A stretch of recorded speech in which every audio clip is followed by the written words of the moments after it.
November 19, 2025 meeting of the Heidelberg Township Zoning Hearing Board to order. Ask that we all rise for the pledge for the flag. I pledge Allegiance to the flag of the United States of America and to the republic for which it stands, one nation, under God, indivisible, with liberty and justice for all.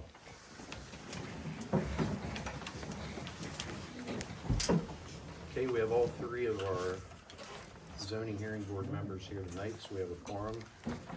First, ask for review of our minutes. We'll start with the March 26, 2025 minutes. Are there any comments or changes?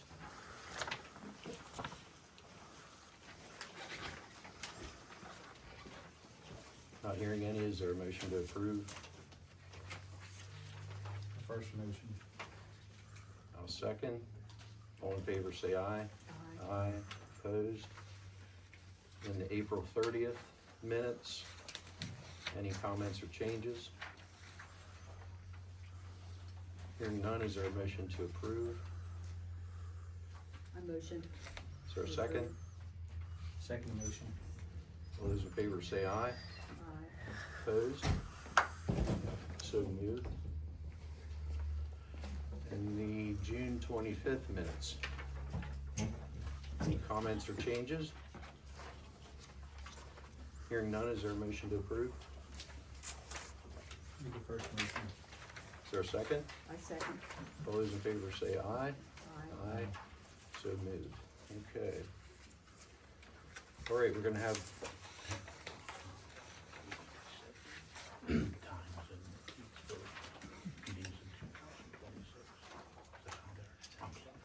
No worries. Okay, we're gonna have Solicitor Kalisnick read the zoning officer's report. Yes, good evening. Zoning Officer Walker is not able to be here tonight, so I will read his report. The York County Rail Trail Authority is seeking a special exception under Heidelberg Township 11-4, the zoning ordinance, Part 4, Section 2, to establish a park and trailhead in the designated growth area mixed residential zoning district on parcel number 30-000-EE-0159.A0, and then another 5 zeros after that. At 6775 York Road in Heidelberg Township, if the special exception is approved, the applicant is then requesting a variance to Heidelberg Township Ordinance 11-4, the zoning ordinance Part 10, Section 10.4, H.1, regarding the required number of parking spaces for the use. The applicant owns the parcel. The owner of one dwelling in the radius of the proposal, located at 6868 York Road, has been invited by mail to attend this hearing. The Heidelberg Township Planning Commission recommended approval of the special exception and variance at their October meeting. Now the zoning officer's opinion regarding the special exception. The zoning ordinance allows for a park to be established in the DGA-MR zoning district with a special exception approval in Part 4, Section 2. The applicant must comply with the general standards for all special exceptions found at Section 12.6C4 of the ordinance, and supplemental requirements at Section 8.4Z. York Road is a state road. There is an existing driveway access to the parcel installed by the previous owner of the parcel. There is adequate site distance for the use from this existing driveway. It is my opinion that the special exception for establishment of the trailhead on this parcel should be granted, with the rail trail extension from the Hanover Trolley Trail to Jacobs Mill Road recently being completed. A trailhead and parking area is needed in the area. The parcel is near the midpoint of the extension, and granting the special exception should alleviate vehicles parking on private property on Gitz Run and Jacobs Mill roads to access the trail. With the parcel already having a driveway and being owned by the Rail Trail Authority, combined with being near the midpoint of the extension, this is the logical location for the trailhead. And now the zoning officer's opinion regarding the requested variance, if the special exception is granted. Part 10, section 10.4, H.1 of the ordinance requires 3 spaces per acre for parks, playgrounds, and other non-commercial recreational uses. The applicant is seeking to reduce the number of parking spaces in their proposed parking area. The applicant does not foresee the use of the park to be at the level of 3 vehicles per acre at any given time. It is my opinion that the variance should be granted. While this location is the most logical location for the trailhead, it would also seem logical to disturb as little of an area as possible to maintain the scenic quality of the proposed park. As a user of other portions of the rail trail, the parking areas have never been full. If in the future it is noted that the proposed lot does not have adequate spaces, the lot has the ability to be expanded. By requesting less spaces, the applicant seems to wish to preserve the scenic and rural area, as well as disturbing the least amount of area as possible, while acknowledging that future expansion may be needed but is not expected. Chris Walker, Heidelberg Township Zoning and Codes Enforcement Officer. Okay, just a reminder, this is a legal hearing. Only one person can speak at a time and only when recognized by the chair. Anyone wishing to speak tonight, please raise your hand now, and we're going to need your name, and you will be sworn in. I don't know.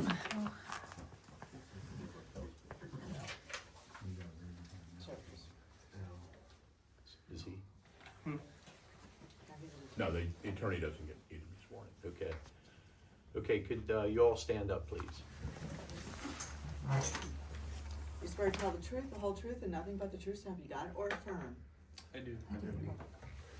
And then say their name. When you come up to speak, say your name and address, please, first thing. Okay.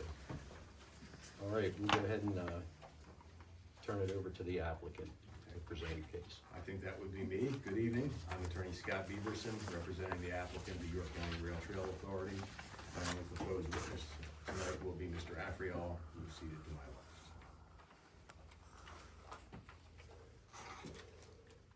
Shall I go ahead? Yes, sir. Mr. Afriol, would you state your name for the record and spell your last name, please? I'd like to just pass out the exhibit packets. If the board doesn't mind, we have exhibits to share.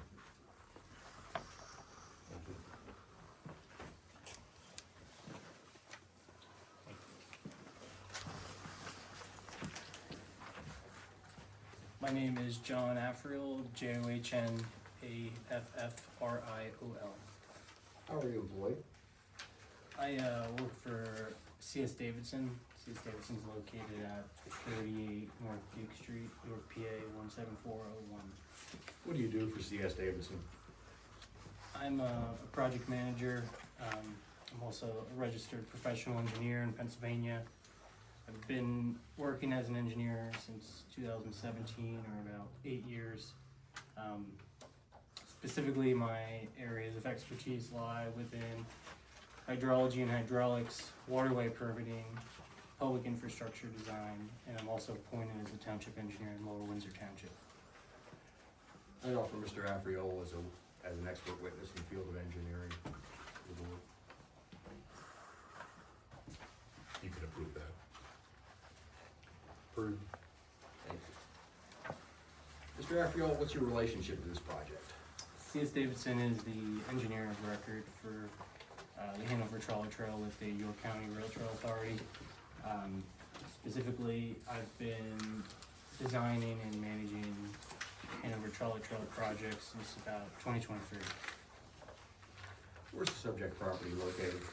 It's located at 6775 York Road, also known as Route 116, which is a state highway. Who owns the property? It's owned by the York County Rail Trail Authority. From whom was the property acquired? The York County Rail Trail Authority acquired the property from Heidelberg Township.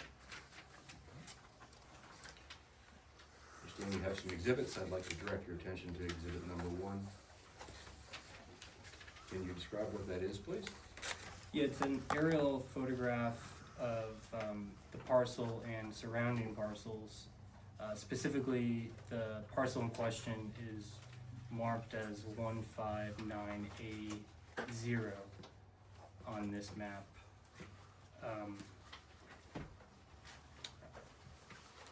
You happen to know the age of that photograph? I do not know the age of this one. It is before 2024, I'll tell you that. Can you tell the board where within the township this property is located? It's located close to the center of the township, between Jacobs Mill Road and Smith Station Road. What zoning district is this property located in? The designated growth area, mixed residential district, is also known as DGA-MR, and it also contains the floodplain overlay district. Can you tell the board a little bit about the neighborhood of the property? Yeah, so to the north, abuts a recreational amenity, also known as the Hanover Trolley Trail.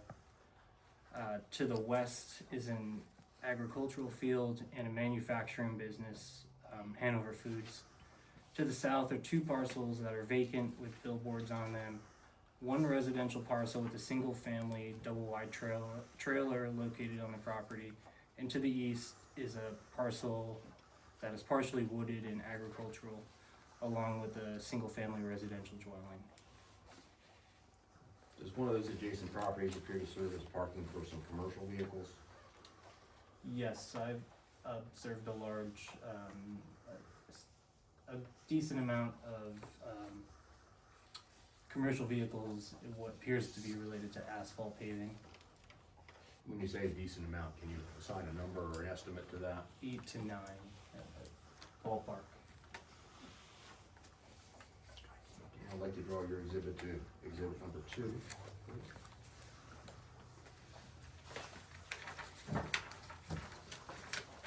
Can you tell us what that is?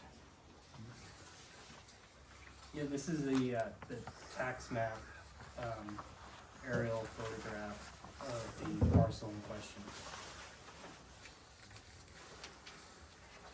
Can you give an overall description of the parcel itself, with a general description?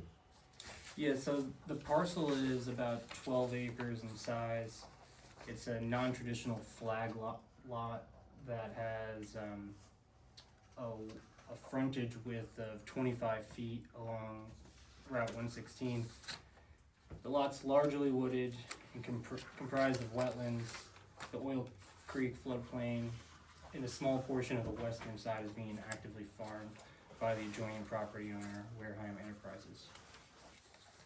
Can you explain a little bit what you mean by a flag lot?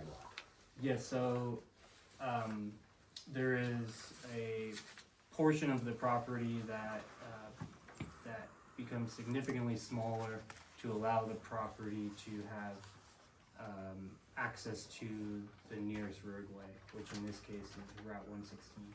So the flag portion of the lot starts as 25 feet wide for about 100 feet and then expands out to 50 feet wide for another 100 to 150 feet. Estimating here. The narrow portion provides road access to a parcel that might otherwise be landlocked. That's correct. Moving on to proposed exhibit 3, can you tell us what that is?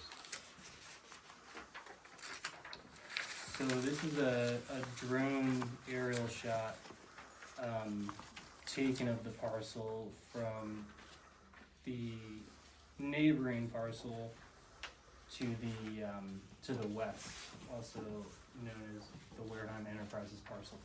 And it's oriented to the southwest. If the board doesn't mind, I'll just note on this plan, that drone photo is being taken over here and facing this way. Do you know when this photograph was taken? October 2025. Does that photo accurately represent the existing physical conditions with respect to Oil Creek and the floodplain restoration that was done there? Yes, it does. Can you describe for the board the floodplain restoration, what was done and what was the purpose of doing it? There are numerous amount of benefits, but I'll keep it brief here. The main purpose of the floodplain restoration was to remove legacy sediment, which is a fancy term for sediment that has been deposited in the historic floodplain area, which over time, due to colonialization of the area and dams, it disconnected the stream from its floodplain, and it takes larger and larger storms to allow for the stream to actually access its floodplain. And by reducing the legacy sediment, it allows the new restored floodplain to access the groundwater in the area. It also helps to slow the velocity of Oil Creek and then prevent future erosion. The restoration included native plants to improve wildlife habitat and prevent pollution from reaching the Chesapeake Bay. And it also helps to protect the Hanover Trolley Trail from erosion as well. The floodplain restoration included the construction of 2 bridge piers for a future pedestrian bridge over Oil Creek, allowing the proposed trailhead to connect to the Hanover Trolley Trail. Before you move on, the photograph shows the creek in sort of an S shape. That's what I'll call it anyway. What's the purpose behind that? That plays to the purpose that I mentioned, that it slows the velocity of the stream down. And so by extending the length of the creek allows the slope to be smaller and thus having a lower velocity. So slowing the water's rate of flow tends to reduce its ability to wash away soil. That's correct.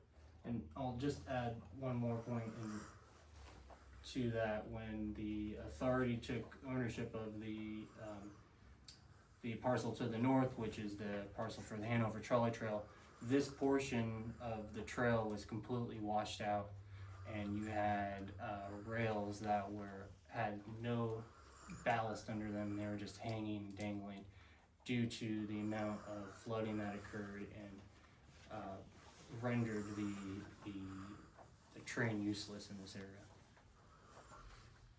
So the corridor where the trail is was formerly a railroad, is that correct? That's correct. Let me direct your attention then to exhibit number 4. Can you describe what that is, please?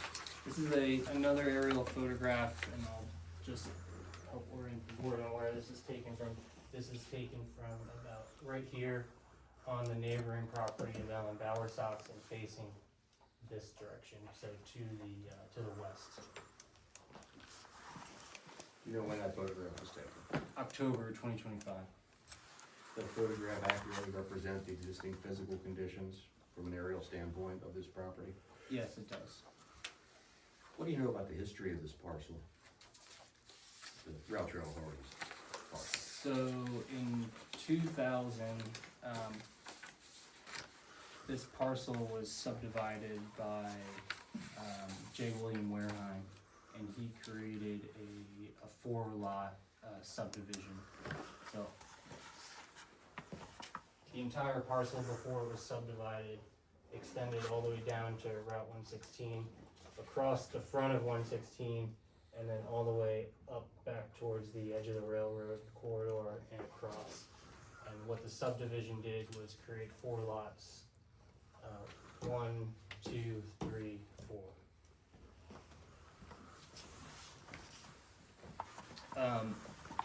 That subdivision also included a variance that was granted on March 28, 2000 to allow for the 25-foot frontage rather than the required 100-foot frontage. Let me direct your attention then to proposed exhibit number 5.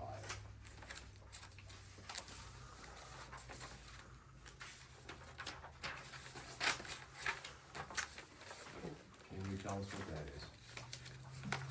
This is an existing conditions plan, which is also presented up on the board. Can you expand a little bit on what that means, an existing condition plan? Yeah, so what it is it accurately reflects the existing conditions on the lot prior to any proposed development. I'll note that there is a large wetland directly in the center, which is highlighted green up there.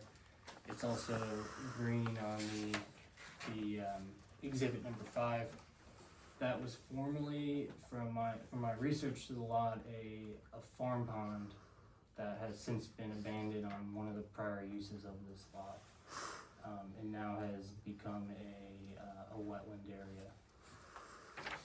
Who created this plan? This was created by C.S. Davidson. To the extent you haven't mentioned them already, what are some of the existing features shown on the plan? Sure, so to the north is Oil Creek, and you can see that S-shape, a serpentine shape of the what occurred during the floodplain restoration.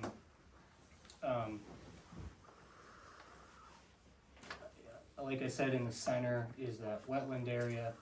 There are also 2 additional lines on this plan, which are highlighted magenta and highlighted yellow. The magenta line represents the regulated floodway of Oil Creek, and then the highlighted yellow line represents the 100-year floodplain of Oil Creek. And there is also a large swath of wooded area.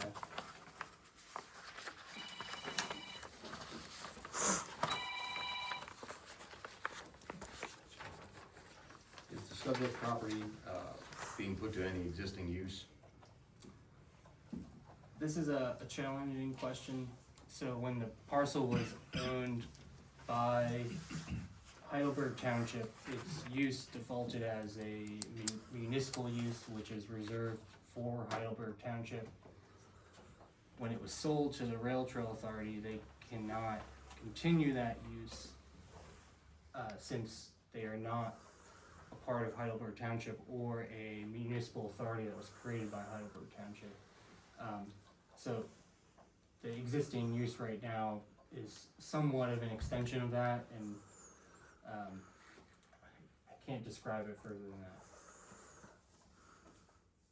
Be fair to say it's not really being used for anything at the present time? Correct, except for the floodplain restoration that occurred there. Is there public water or sewer service to the parcel? No, Are there any existing structures on the subject parcel? no. Do you know what the existing lot coverage is Yeah, on this lot? it's about 0.2%, which accounts for the gravel driveway along right adjacent to 116.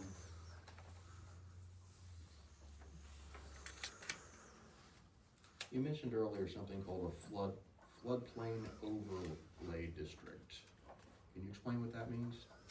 Yeah, so the zoning ordinance requires anywhere in the mapped floodplain to fall within the overlay district, floodplain overlay district, which is contained on this parcel. I'd like to direct your attention next to proposed exhibit 6.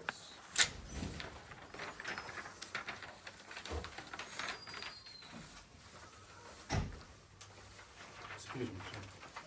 Can you describe what that is, please? Yeah, so this is a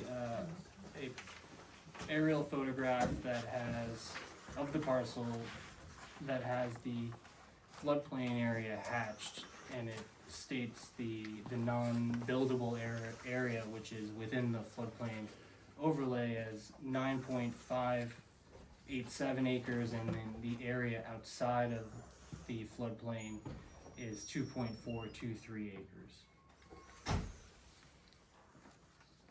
So the large majority of this parcel is non-buildable area, is that correct? That's correct. It's about 80% floodplain, and then 20% outside of the floodplain.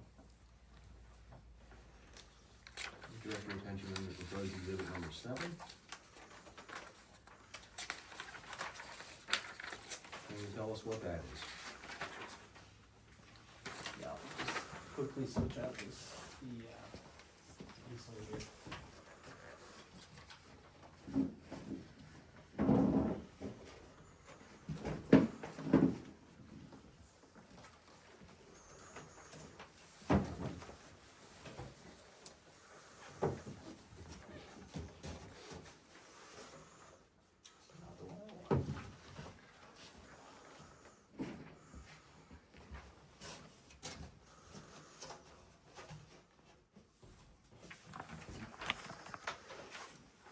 So this is a proposed conditions plan. What does that mean? So this is what is being proposed as the proposed development on the lot. So what it's showing is a proposed access drive that varies in width from 20 feet to 25 feet. So the first portion of the access drive uses that flag portion of the lot, and then turns to the right, and then follows the property line, and then makes a left, and then opens up into what is the proposed parking area. The proposed parking area shows 25 spaces, 3 of which are reserved for handicap parking. Directly adjacent to the parking area is going to be a concrete pad, which is somewhat of what the trailhead area will be, and then that follows to what will be a 75-foot long timber boardwalk, and then that'll transition to a 100-foot span steel truss bridge, and then a second 100-foot span steel truss bridge, which will allow folks to park their car in one of those spaces and then walk over that bridge and then begin using the Hanover Trolley Trail. If this project is built as planned, how much of the property will remain open space? About 85%. Could you sort of point out on the plan what will remain as open space, please? So everything, I'll come up here and point out, so everything outside of what this proposed tree line is will remain as open space. So all of the wetland area, this farmed area, and then the floodplain area will remain. Will the public be permitted access to that open space? No, the public will be prohibited from walking out into the floodplain restoration area as well as the wetland area. Will that open space be visible from the improvements that are planned? Yes, so the bridge will offer a fantastic view of the floodplain restoration. It's raised about 12 feet above the bottom of the floodplain, which allows for the 100-year storm to completely pass under the proposed bridge. Will the open space be maintained in its natural state, or are there plans to make any changes to that area? It'll be maintained in its natural state. Do you believe it would be fair to characterize that open space as a nature preserve? Yes, it will preserve the native plants that are there, and also allow for numerous wildlife to come and use the newly restored wetland and floodplain area. I'd like to direct your attention then to proposed exhibit 8.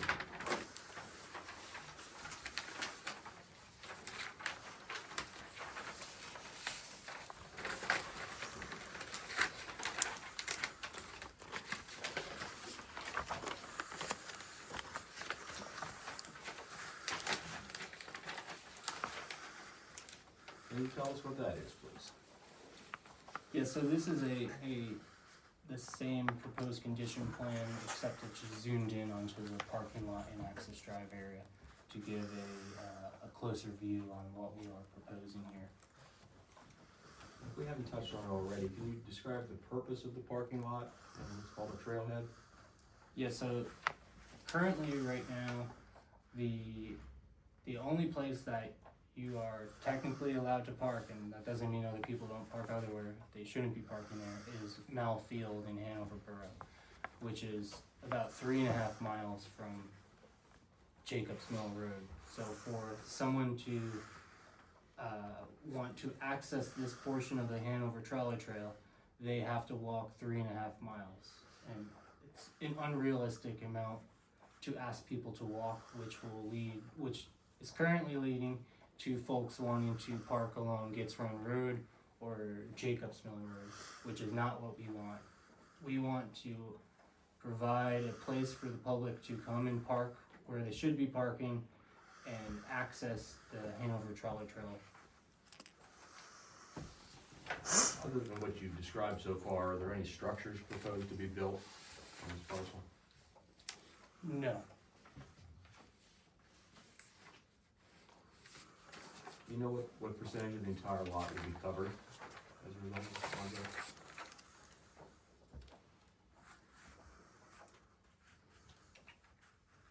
.6% or 0.56 acres.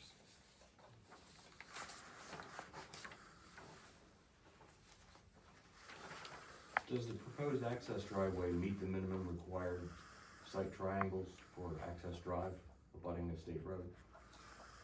Yes, York Road or State Route 116 is defined as a collector, and the zoning ordinance requires a 150-foot clear site triangle along the collector, and this property meets that requirement. Does the proposed access drive meet the minimum required safe stopping distance? Yes, it does. So York Road, or 116 has a speed limit of 45 miles an hour.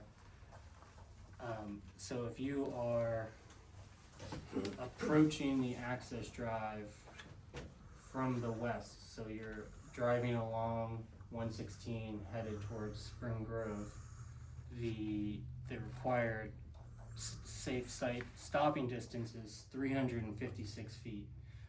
We currently are providing greater than 500 feet. And likewise, if you are traveling along 116, heading to the west towards Hanover, the required safe site stopping distance is 398 feet, and we're currently providing 500 feet. Does this project be required to meet buffer and screening requirements? Yes, the ordinance requires any non-residential use within the GGAMR abutting land with an existing single-family detached dwelling to meet the requirements of the buffer yard type 1. Will the proposed parking lot and access drive meet those buffer and screening requirements? Yes, the existing tree stands separating This parcel with the adjoining single-family residential lot is proposed to remain. Approximately how wide is that tree stand? It'll provide a varying width from the minimum 10 foot all the way up to 70 feet. Is any electrical lighting being planned for the property? No, the hours that are proposed for this parking lot are dawn to dusk, and we are not inviting the public to come after dusk. Does the proposed parking lot meet the minimum requirements for parking stalls and parking aisles? Yes, so the ordinance requires a 9 foot wide by 19 foot deep parking with, when there's 90-degree angle parking, we're providing 10 foot wide and 20 foot deep parking stalls, and the minimum required aisle width of 25 feet. We're requesting a variance for the number of required parking spaces. Do you know what the number of required parking spaces is under the ordinance for this property? Yeah, so the ordinance for non-residential uses such as parks, playgrounds, and other non-commercial recreational uses requires 3 spaces per acre or 36 spaces. How many parking spaces are proposed by this plan? 2 spaces per acre or 25 spaces. Do you believe the request for variance is created by a physical hardship of the property? Yes, approximately 80% of the parcel is unbuildable due to the floodplain, wetlands, and sensitive environmental habitat, leaving just about 2.5 acres of usable land for development. Additionally, the parcel's flag lot configuration further limits the usable space of the parcel for the parking lot. And what I mean by that is that in order to get to a spot where we can even build a parking lot on this parcel, the access drive has to be about 500 feet of what you're seeing on the plan right now. Do you believe this variance is necessary to enable the reasonable use of the property? Yes, Do you believe this hardship was self-created by the applicant in any way? no, the hardship arises from the natural site conditions, not from any action taken by the authority. The authority received the parcel from Heidelberg Township and has worked to preserve its ecological integrity while promoting public recreation. Do you believe the variance, if granted, will alter the essential character of the neighborhood? No, the proposed trailhead is compatible with surrounding land uses, which include open space, residential, and a manufacturing facility. Do you believe that the variance, if granted, will substantially or permanently impair the appropriate use or development of adjacent properties? No, Do you believe the variance, if approved, will be detrimental to public welfare? no, it will enhance public access to the recreational amenities while protecting environmental sensitive areas. Do you believe that the variance, if granted, will represent the minimum variance that will afford relief and represent the least modification possible of the ordinance at issue? Yes, Are you aware that in addition to the variance, the authority is also requesting a special exception? yes. Can you describe that special exemption request? Exception request. The zoning district, like I mentioned, is the DGA-MR, and that district only permits use of a park, playground, or other non-commercial recreational uses by special exception. Are there any required criteria and supplemental regulations for this type of use? Yes, Do you know how many there are? yes, there's 3. Let's start with the first one if we can. What is that? So number 1 is to preserve natural features. Development must protect water courses, steep slopes over 15% vegetation, and unique rock outcrops.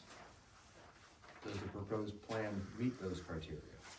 Yes, approximately, as I mentioned, 80% of the parcel is dedicated to the Oil Creek floodplain. What's the second criteria? Hours and activities, so they must follow all applicable township policies for parks and outdoor facilities. Does the proposed plan meet those criteria as well? Yeah, as I mentioned, the proposed trailhead is, will be open from dawn to dusk. What's the third criteria? Trash management, exterior trash and recycling bins are required and must be regularly emptied. How will that be met? The authority plans to provide trash receptacles, and the authority will also provide refuse services. You believe the proposed use will be consistent with the purposes of the zoning district and the intent of the zoning ordinance? Yes, the proposed trailhead is consistent with the intent of DGA-MR, which allows parks and non-commercial recreation uses by special exception. The project supports community recreation, environmental stewardship, and public access to open space, core goals of the district and the ordinance. Will the proposed use detract from the use and enjoyment of adjacent properties?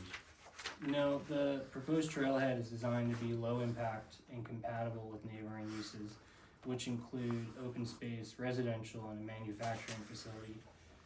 It will not generate excessive noise, traffic, or lighting, and will enhance the area's recreation value without disrupting adjacent properties. Will the proposed use substantially change the character of the subject property's neighborhood? The character of the neighborhood will remain intact. The trailhead complements the existing land uses and preserves the natural landscape. It introduces a public amenity that aligns with the rural and residential nature of the area rather than altering it. Do you believe that adequate public facilities are available to serve this proposed use? So the site currently does not have public water or sewer. A portable restroom will be provided, and stormwater management will be managed through 2 BMPs. Vehicle access is provided via that about 500-foot access drive, and emergency services can reach the site as needed. The use will not burden schools or other public infrastructure. You believe the project complies with the requirements listed in Part 6, Section 6.1 of the Floodplain Management Overlay District? Yes, the proposed development avoids disturbance within the floodplain, except for the pedestrian bridge, which is engineered to minimize impact. As I stated, the low chord, which is the lowest portion of the bridge, is placed above the 100-year elevation for the 100-year flood. The remaining 9.5 acres of floodplain will not be open to the public, and trail users will be discouraged from entering these sensitive areas. The project complies with floodplain management requirements. The township has also reviewed the proposed bridge plans during the Pennsylvania DEP permitting process, and the township issued a consistency letter in 2025 stating that the proposed improvements are consistent with the requirements of the floodplain management ordinance. Will the proposed use comply with those criteria and performance standards applicable to uses in the zoning district and those specifically listed in Part 7 and 8 of the ordinance? Yes. Will the proposed use comply with all other applicable regulations contained in the ordinance, to the best of your knowledge? Yes, with the exception of the requested variance regarding parking spaces. If granted, the project will fully conform to the ordinance and any conditions imposed. The authority is committed to meeting all performance standards and regulatory requirements. Will the proposed use substantially impair the integrity of the Heidelberg Township Comprehensive Plan? No, the trailhead supports the goals of the comprehensive plan by promoting outdoor recreation, preserving natural resources, and enhancing community connectivity. It aligns with long-term planning objectives for sustainable development and public access to green space. That's all the questions I have for Mr. Afriel. And he's your only witness, is what you said, okay. Okay, we will now accept questions from those who were sworn in to the applicant. Wait a minute. Everybody has one question? Okay. Gotcha. Okay. First question from the board, if anyone has any questions for the applicant. I have a question. Do you have any data on how many people was on the trail per day on a weekend? We don't at this time. It's a good question that I've also been wondering. There was a study done, I think, in 2018 for the York Heritage Rail Trail on the average users.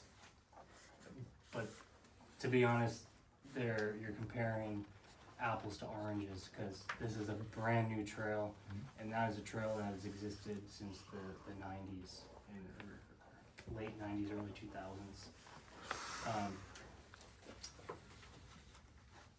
In the future, I think it would behoove the authority to invest in some kind of pedestrian traffic counter to get a realistic idea, to know how many folks are using the trail, but at this time we don't. Do you have a sense of any parking areas, like, whatever the nearest parking area would be, either towards Spring Grove or Hanover, what type of use they see? So, do I understand this? You're asking if any parking area towards Spring Grove or? Yeah, like the next, I don't know what your next, Mouthfield. you have Mao Avenue, but towards Spring Grove is the next one, It's in Spring Grove, the Yeah. one, yeah, in we're on the edge of the Spring one near Grove. the treatment plant, I think. Correct, yes. It's to my knowledge, it's actually smaller than 25 spaces, and I think it's about in the area of 15. I sometimes see that 15 it might be close to full, but rarely have I seen it full. Okay, And then if I'll just add that for the Heritage Rail Trail, I have yet to see one of those lots full. just for clarity, you mentioned, lot coverage, I think you said 4.6%. Were you referring to the impervious coverage? That's correct. And do you know offhand, I don't know offhand, do you know what our ordinance requires as a limit? 45%. 45%, and you're at 4.6, okay, thank you. Does the 100-year floodplain reach the trail? It does, yes. Which is a large reason why the authority invested so much time, effort, and money for this floodplain restoration. So I'll just point you up here. This yellow line signifies the 100-year floodplain, and this is the location of the proposed Hanover trolley trail. Okay, So so it doesn't reach the parking lot? that's correct. So it completely stays outside of the parking lot. Like, we purposely designed it this way to do Yeah. that. Follows that line Okay. there. Okay. Now, do you have any? No.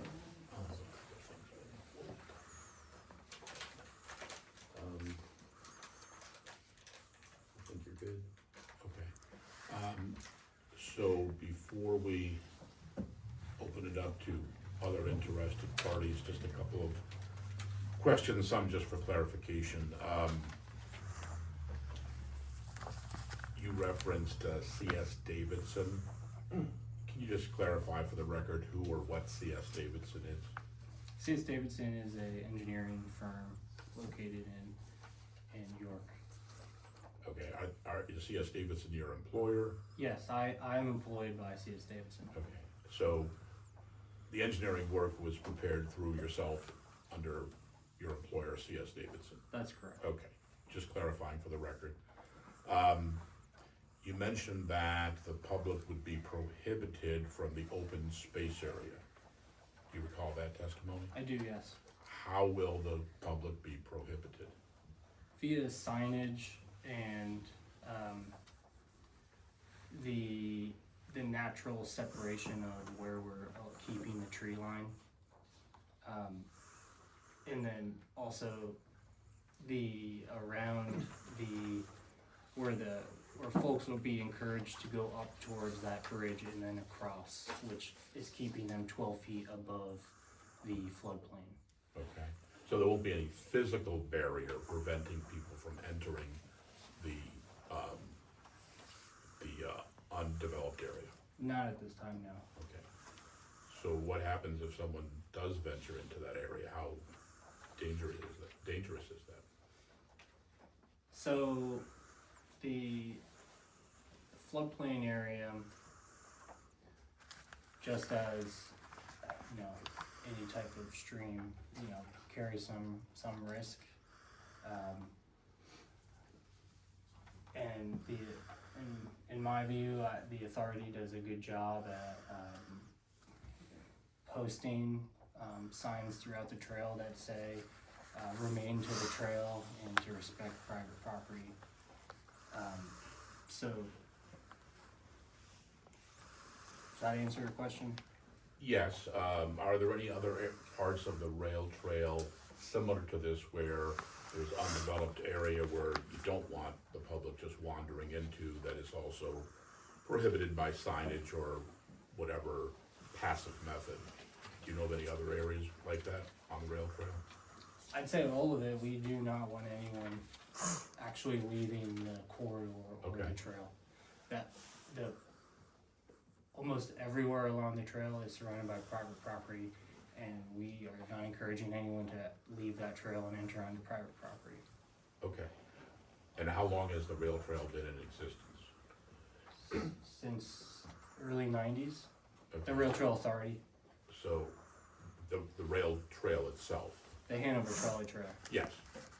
So the first portion, so it's been a long time coming, but the Hanover Trolley Trail actually dates back to 1977, which the first MOU between York County and Med Ed to follow the original trolley corridor was dated back then. The authority got distracted with a better corridor, which is now the Heritage Rail Trail. And so early 2000s or mid 2000s, they developed two separate sections, one coming out of Hanover towards Gitz Run Road, and then the other section in Jackson from the borough out past the treatment plant to Martin Road. And so that stood that way until 2020 when they purchased the G&W corridor, which is this corridor that you're seeing up here, and that development has been occurring since 2020. Okay, so during all this time that you've had the rail trail itself, how frequently, if at all, do you have any incidents of people going off the trail, trespassing, getting complaints that, oh, people are coming on my yard or whatever? Is that an issue at all? Can you speak to that a little, Scott? Am I allowed to do that? Sure. There have been a few complaints from a condominium near Cherry, I can't remember the road name. Cherry Street? About people using their yards as shortcuts to try and get to the trail. Is that closer to Hanover Borough? Yes. Okay. Obviously, there's no housing here with yards at this location. Okay, so based on the history, would it be your opinion that it's pretty unlikely you're gonna have incidents of people venturing into this undeveloped area? Again, just based on the history, the rail trail doesn't seem to be a regular problem, if at all. Correct. And while you were talking, I did remember, so this portion of the trail is all fenced. So the fence continues out towards about this property line here, and then runs all the way out along to this is what we're calling the viewing area for the floodplain area. And we follow a set of standards, ASHTO standards on when you need that type of fence. And it's typically has to do with the slope of the embankment and then how deep the fall is. Yeah. My question is based on, are we gonna have people walking into this wetlands area and having any issues? Yeah. But based on the history, you're saying it really is not something you've experienced on the rail trail? Correct. Okay. And if I may, I think perhaps getting stuck in the mud might be the biggest risk of walking there. It's more about damage, I think, to the native plants if people go traipsing around through those sensitive areas. But that hasn't been a problem up to now, in other parts of the rail trail? That's correct. Okay. You mentioned trash collection. There will be trash collection on the property here, the developed portion. How frequently will that occur? It's a good question, and we're not imagining, a large, like a large dumpster. We're imagining separate cans, but I'd say it's going to be a little bit of a learning process for the authority on when they know that it becomes full. So every 2 weeks, it could change to a week. It's going to have to see how much trash actually collects there. So is your goal to ensure that the trash is picked up regularly? Yes. And there's nothing overflowing, nothing to attract animals or bears or anything like that? That's correct. Okay. Same question basically with the restrooms. Are you gonna commit to making sure these restrooms are monitored and maintained on a regular, perhaps even frequent basis? That's correct, yes. And just to clarify, did you indicate there will be no water available to the public in terms of drinking water, like fountains or anything like that on the That's correct. premises?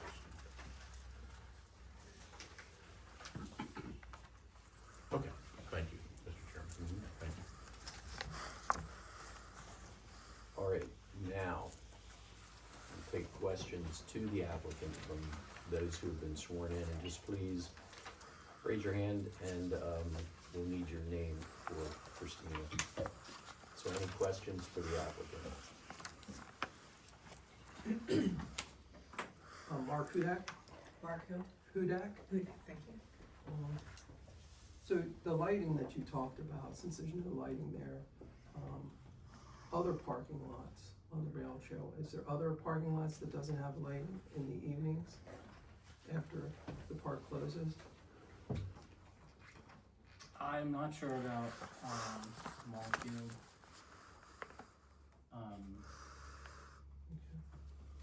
I don't know. You don't know. Are you aware of the vandalism that has occurred over in Heidelberg Township's park here that required them to put in cameras? Porta pots knocked over, people spray painting, vandalism occurring after hours. No. You don't know about that. And you indicated that this is a really kind of a unique parcel, right? It overlooks this restoration area. It's not like other areas, or is there areas just like this, or would you say it's unique? Is the parcel unique? The trail, right at the trailhead, where people will come and view the trail there, the restoration. That's pretty unique, would you say? On the railroad, there's not any place quite like that. That's correct. Yeah. You haven't provided any evidence on traffic studies or anything occurring related to this? We did a traffic study to determine the safe site stopping distance. What about for traffic in the parking lot there? Have you provided the No. board any evidence on that? Have you looked at the subdivision plan that was done in 2000 in the township's resolution regarding the covenant on the property? The original subdivision Yeah. of this? From 2000? 2000? Yes, I have. And does that allow for a park in that language? Does what allow for the The parking? covenant? Does the covenant allow for a park? Can A you- park, a special exception for a park? What is the property to be used for? Did you look into that? Are you talking about a recorded covenant? Yes. And where, I don't, not familiar with what you're. That was in the Wareheim Foundation approval Right. to transfer the park to the township. He's asking about a covenant that was on the plan. On the subdivision plan, On the Correct. subdivision plan? not a separate recorded, deed restriction or, restricted covenant. Well, the subdivision plan was incorporated into the deed, right? It was noted in there. Are Okay, you referring to the comment about the Audubon Society? Yeah, exactly. Yeah. I'd say, okay, I'll talk about that. Yeah, the Wareheim Foundation responded to that. Okay, That was before it came to you, so you're probably not aware of that. are you aware of the resolution the township signed regarding this property? yes. Okay, I don't, know exactly what it says, but I do recall a resolution being signed before the parcel was transferred from Heidelberg Township to the York County Rail Trail Authority. okay, and your special exception requested a park and a trailhead. Where, is the trailhead mentioned in our zoning ordinance? Is that a term that's used, or? Is the term trailhead used? Because you're asking for a park and a trailhead, is that, the park is mentioned in the zoning ordinances, did you see the trailhead mentioned in our ordinance? Trailhead is not Okay. mentioned in the ordinance, and I will just say, what we're asking for is a non-commercial recreation use. Okay. You could call it a park. It fits in an area that is that large window of park, playground, non-commercial, passive recreation. What we're trying to do is create a place for someone to come and park, be able to view this nature preserve, and then also use a recreational amenity that abuts the parcel.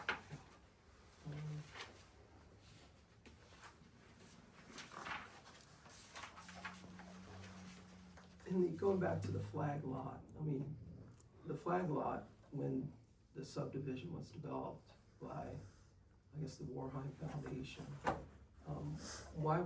do you think that flag lot was created? Do you have any idea why the subdivision would have a flag lot? Well, it would be landlocked if it did not have the flag. Okay, And that original subdivision plan actually showed, in this portion where it kicks out 25 feet, parking spaces here to allow for, they converted the old farmhouse here into a multi-family residential unit. So they had these parking spaces proposed here to allow folks to park and come use that residential family unit. okay. Now, you talked about hardship, right? You created hardship. Now, the property when you purchased was what it is. York Rail Trail understood the dynamics of the property. Is that correct? So there's a hardship. We're talking about hardship. It was sold to you, right, for, I guess, free. But it's, you know, the property, is that hardship when you buy a piece of property knowing what it was already in the dynamics of it? Now you're claiming hardship. You bought it as it was, right? Was that thought about where? The hardship is the unique physical characteristics of the parcel. Okay. So you purchased it, I got you, okay. And then you talk about the impact on the area there. This is a place where people park and ride, right? They're riding up and down the trail. So the impact to the neighborhoods are how far out? Have you guys have any, I guess it goes back to traffic. and how far do people ride, and, you know, we have houses in Jacobs Mill, you know, as we, you know, you guys say 25 spaces, that could grow into more, but wouldn't that impact those homes as well?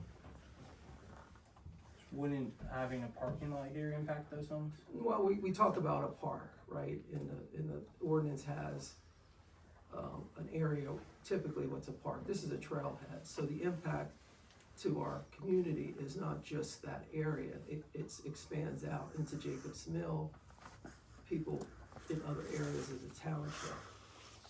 So, when we talk about impact, did you look at how that's gonna impact communities outside of the immediate area? Because really, we're talking about something that will impact other areas as well. I would think it would positively impact that, especially Jacobs Mill, where folks are wanting to come. So right now, they don't have a place to park to access this portion of the trail.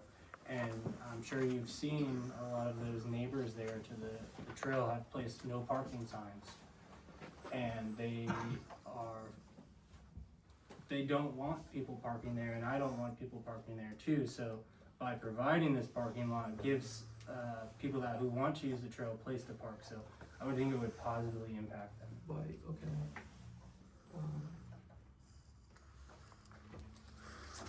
Is it gonna be gated after hours? Will the, Park entrance be gated? no, I mean, is this parking lot is kind of secluded, would you say? It sits back off the road it does sit back off the road. and with no lighting, I mean, wouldn't that be a big concern where, you know, kids would go out and be in that area or not? So, what I'll say to that is that anyone who's there after hours is trespassing.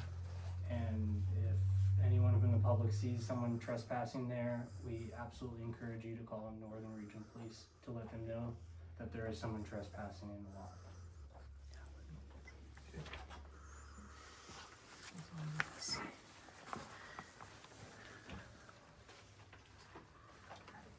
Hello, Your name? Paul King. Thank you. So, your bridge there, is that gonna be ADA compliant? Yes, Okay, the timber boardwalk that allows user to get from the grade of the trailhead concrete pad area up to the flat area of the bridge is 4.5%, which meets the minimum 5% without handrail requirement of ADA. okay.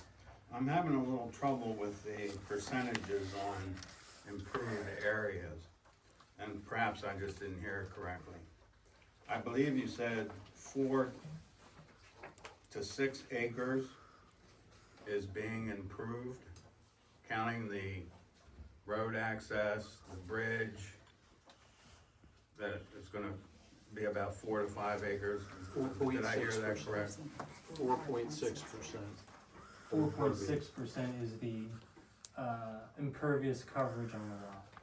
So So, not 4 to 6 acres, it's the how many acres? The proposed disturbance that's shown on this plan is less than an acre. Less than an acre. Yes. Okay, thank you. So in your signs and in your authority, when people are trespassing and the police are called and an apprehension is made, do you take them to court and are there fines imposed? Are there fines imposed? For, if someone's by the court, have you ever know of any, I mean, is that something that your authority would That's pretty be willing to dangerous, and I do? think that's outside of his area of expertise. I tend to agree. Well, so in other words, you don't have a fine, regulation or whatever. Well, whether an individual is guilty of trespassing or not would be determined by the local magisterial district justice, as would any fine or any penalty that's imposed on that individual. That's done by the court. Okay. And just one more thing to that, Mr. King.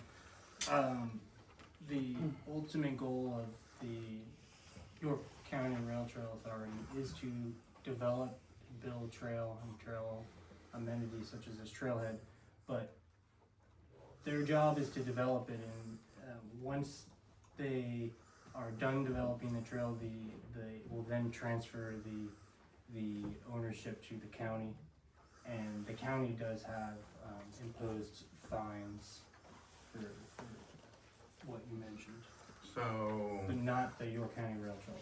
so how long do you see that transfer to take place? How fast can we get the money to build the trail? I don't know. 10, 15 years? Hopefully it's less than 10 years. I don't know though. So, when the transfer takes place, the county will then pick up the cost of the porta potties, the grass cutting, and the signage that needs to be periodically replaced, and all the trash, refuse pickup and all that. That'll be transferred to the county as well. That's correct. So how does the current trail maintenance agreement that the township has with the Rail Trail Authority affect this area? This area, this parcel, Yes, sir. I can't speak exactly to that MOU that's in place. I have not reviewed it.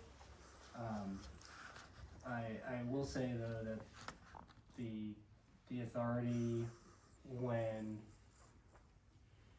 to maintain the trail and mow that, they have sought outside sources to complete that work outside of the forces of the township.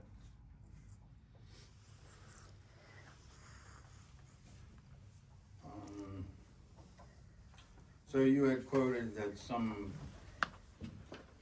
construction, mainly asphalt vehicle or paving vehicles, were sited on Jacobs Mill Road. Is that Not Jacobs Mill Road, 116. on 116? This parcel right here.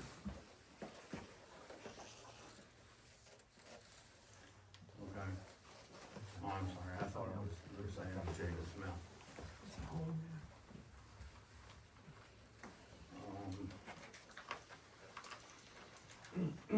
So, and I believe I understood with your later testimony that the floodplain access is not being improved upon, it's being left open so that the water can go in and out of the groundwater when the floods occur and the heavy rains occur. I wanna make sure. To access, that it's accessing the floodplain. Where the restoration occurred? Yeah. Yeah, that restoration is complete. So nothing else is occurring there. And you're not gonna put any improvements on the floodplain area? No, Okay. to even, to do this work, the authority is bound by a restriction that runs with the land to get approval to do this work, to make sure that they maintain and monitor the floodplain in good working condition. With the covenants that were in the original transfer from the Wareheims to the township, has any thought been given to bird feeding stations, bird watching stations, to get contact with the Audubon Society and see if could be a bird counting station? I think that would satisfy some of the some of the Wareheim initial desires for the property. I think that's a great idea. Part of the design that we did just finish of the trail includes a viewing area right here, which is a 10-foot wide bump out from the trail, and about 50 to 70 feet long, and has 2 benches to encourage people to stop walking or riding and to just look out into the floodplain area. But I will bring that bird feeder suggestion back to the authority, because I do think it's a good idea. Thank you. Excuse me, I can also tell you that before the property was transferred by the township to the authority did secure a letter of support from the local Audubon Society. They were in favor of the transfer and this project. Thank you. As were the warehouses. So, I tend to agree that a flag lot is not a hardship. And to ask for a variance for that being one of the reasons you use to define the hardship. And as I said, you did know the shape of the lot when you acquired it. And I know you've done a good job of engineering, what usable land you can, but I'm not sure that the lot as you bought it, as is, would create a hardship. Just for clarity on that, because I'm maybe confused by this. My understanding is that the stated hardship was related to the fact that the developable area of the lot's only I don't remember the exact number. 0.5? 2.5 approximately. So you're basing our ordinance states that it's 3 spaces per acre, which would be 36 spaces for a 12-acre parcel. That's correct. But 8, don't quote me, 8 or 9 acres is wetland. Wetland floodplain, that's correct. So if we use the usable acres, which is, let's just make sure I have, what is it? 2.5. 2.5, 3 acres for 2.5, that would be 8 spots.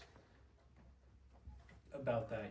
Okay. If you were to use the buildable area as the area to calculate your required spaces, it would be about.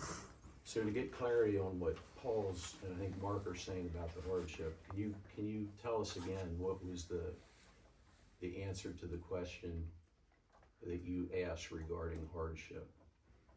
Yeah, so the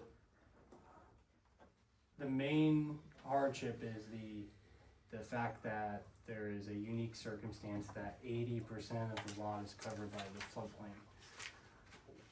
What I had said about the flag lot existing is that in order to get to an area that allows for 25 spaces to be built, you have to traverse all the way down here, down this way, 550 feet to get to that point, was my point on that. But the main hardship here is that the fact that 80% is covered by the floodplain overlay district. Okay. And there's wetlands in there, and whatnot. Paul, to answer your question, and I'd want John to confirm this, it's 0.55 acres Okay, thank of you. impervious. All right, I just have one other question. Is there any plans to have a e-bike rental rack put anywhere along the trail? Not to my knowledge, no. Okay, thank you. And can I just, if I can find it here. Yeah, the minimum required parking spaces are 3 for parks, playgrounds, and other non-commercial recreational uses, are 3 spaces per acre or portion thereof.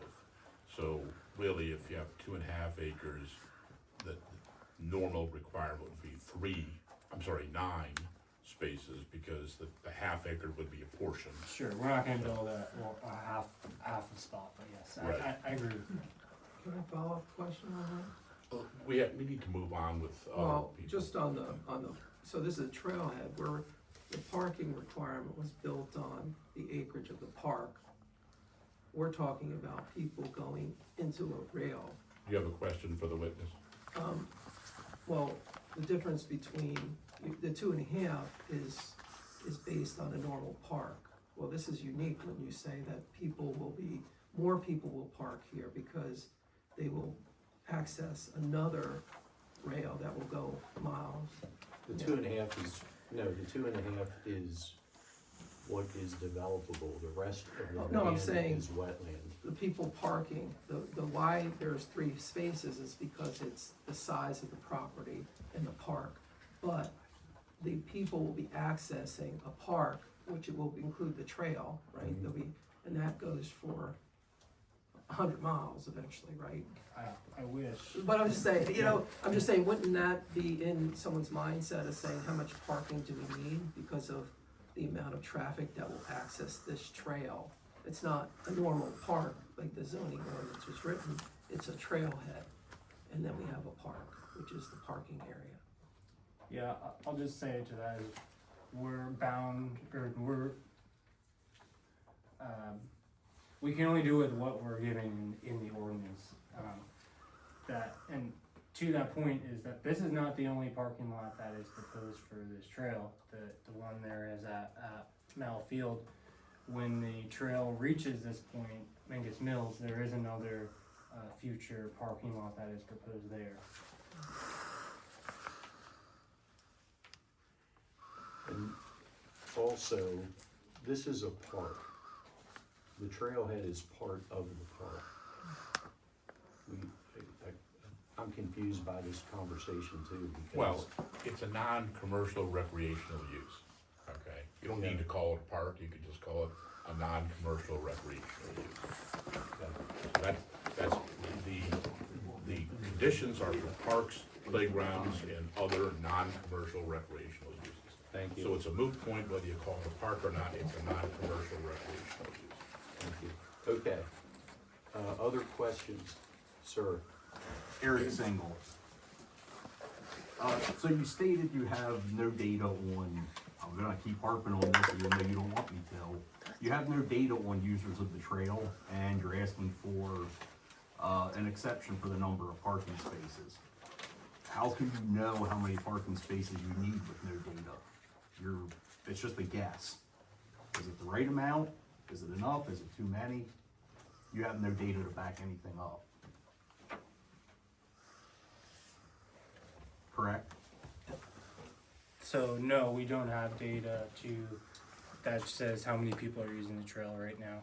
So how do you know you have enough parking spaces? What we're doing with this is that we're trying not to build a 100-space parking lot and just go full out and build as much impervious area as possible. What we're trying to do is a reasonable approach based on prior experience of the York Heritage Rail Trail that gets us to a place that preserves this existing lot as to the maximum extent possible, while also providing what we think is enough parking. Okay, so you're guessing on the number of parking spaces. You also said earlier you're just gonna guess on trash removal. I did not state that. You said it's a learning curve, you're just gonna have to figure it out as you go. Isn't that the same as a guess? No. I would argue it is, but the goofy dog leg, there's the driveway, the second right angle. What's the purpose of that goofy squared off end and then dog leg into the parking lot? As the zoning officer mentioned in his letter, should we find out that 25 spaces is not enough, and that Heidelberg Township residents love using the Hanover Trolley Trail, and that this is 100% full all the time, we're more than willing to add more parking. So you're that- saying that if portion you're, of the- I'm if sorry, your sir, current- one at a time, so I don't care which one of you. I just want to finish answering my question. That portion of that dog leg allows the parking lot to loop around. It's for future if needed. Can I ask that he be allowed to point to that on the plan to help explain what he's saying? Yeah. So this area would allow for, if needed, a future loop, which would allow for more parking to be added. So you have no data, but you're just gonna plan for future, maybe you'll need it, maybe you won't. Who knows, we'll figure it out as we go, correct? like I said, it's I think we're taking a reasonable approach here to propose a reasonable amount of parking spaces while trying to protect the natural features of this site, and also recognizing that should we need more parking in the future, the authority is more than willing to add that.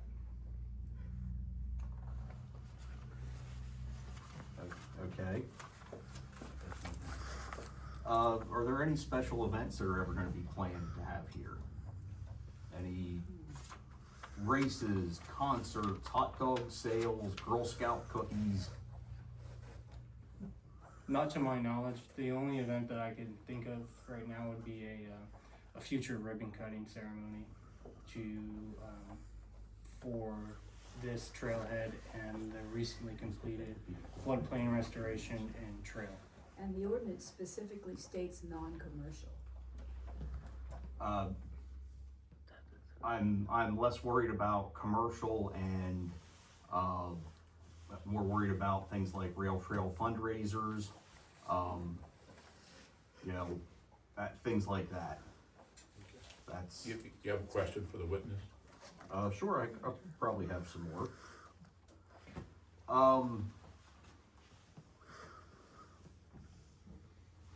Is there any way to move the driveway as planned more towards Oil Creek and farther away from existing property lines? No, that yellow line you're seeing on the plan is the limit of the 100-year floodplain, and our intent with this design is to not disturb any area inside of the floodplain. Okay, well, you couldn't eliminate the bump out and dog leg for future planning. You have no data to prove you'll need it in the future.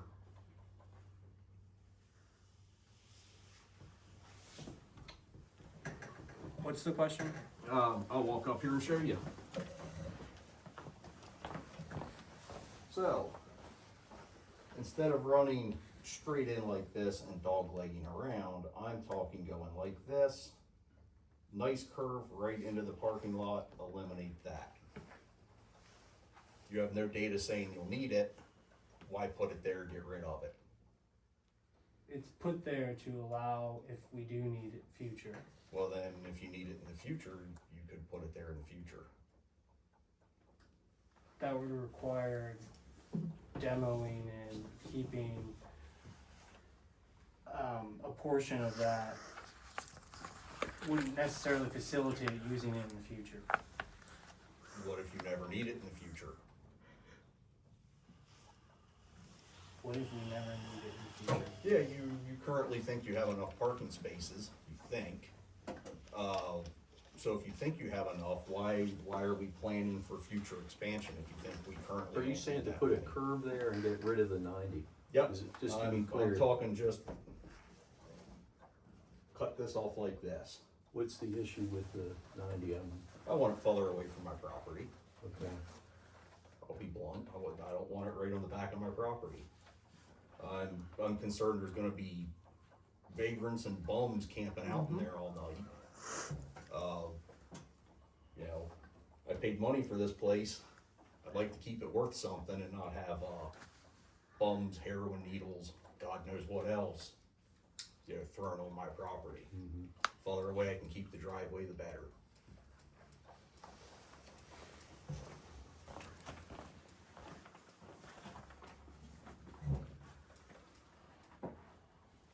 You also stated earlier there was paving equipment that was kept there. Is there currently any paving equipment there? When I observed the property, and within last 2 months, 3 months, I observed paving equipment. I am going to call you out on that. There's been no paving equipment there for a minimum of 5 months, Okay. probably longer. If it was 5 months, I apologize, but I have observed paving equipment there. Have you kept paving equipment there in the past? There was some paving equipment there at one point in time, but there is no paving equipment stored there. Okay.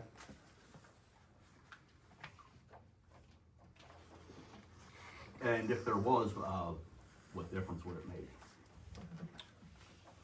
None. It was an observation that we're pointing out to So describe you the observe that characteristics. there's a home there that somebody lived in. It was an observation that we made to describe the characteristic of the existing neighborhood. A home with motor vehicles. What's the question? It's a home with motor vehicles, correct?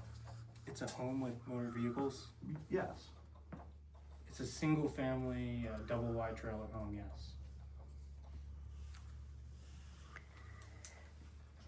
I think that's all I got for you. Other questions?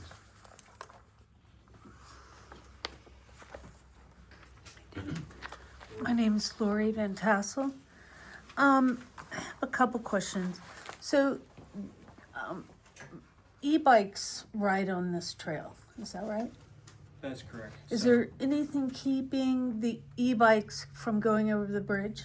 Or do they use that as a way to get to the trail? The future bridge? Yes. We're not, so the bridge is gonna be 8 feet wide, which is the minimum width of a shared use trail. So if, with that current width, someone who wanted to ride their bike along the bridge could. But as they get down to that parking lot area, they are going to be encouraged to come to a stop. And so that they'll have to dismount before they reach the end of the wooden boardwalk. Similar to any crossing that we have at a roadway, where we have signs that cyclists must dismount when crossing. Okay. And you have no data on what kinds of people are using it, like, using strollers, using these e-bikes, using regular bikes, tricycles. I don't know, like, it seems like there is a lot of data to be had about this kind of usage. And I'm shocked that you have none to provide. What data was used to put the rail trail there in the beginning? I mean, how did you come to this idea? There is a long linear corridor that connects Hanover to York, which was the original idea, which was the old trolley corridor. In 2020, it became, or a little bit earlier than that, 2019, 2018, the G&W corridor, which was an old historic freight corridor that paralleled the trolley corridor, was abandoned by Genesee and Wyoming, G&W, and the authority then purchased that. So that is why they have switched gears to using the G&W versus the old trolley corridor, because, and there's also some ownership issues, because that was abandoned in the 1940s and has existed as a power line right of way since then. But it hadn't occurred to you guys to start taking data about this? Is it successful? Is it not? How do you know if it is or not? How do you know if there's garbage being thrown, not in the receptacles that you've put in so far, but like actually along the trail? How do you quantify any of that? Not sure how we would study the amount of trash that's generated on the trail. In terms of studying the trail users, there has not been any studies to date to that. I also don't know if there's any way to actually quantify the types of bikes that are being used, to my knowledge. The traffic counters, pedestrian traffic counters can typically just count if there's a pedestrian or if there is a bike. Okay. one of the things, I guess, at the planning commission meeting, kind of leading up to this, one of the things that people were concerned about were the private properties that this rail trail is going through and the hunters that are regularly out in these fields from time to time during the year. How do you protect walkers from that? The authority encourages anyone during hunting season to wear orange when you're using the trail.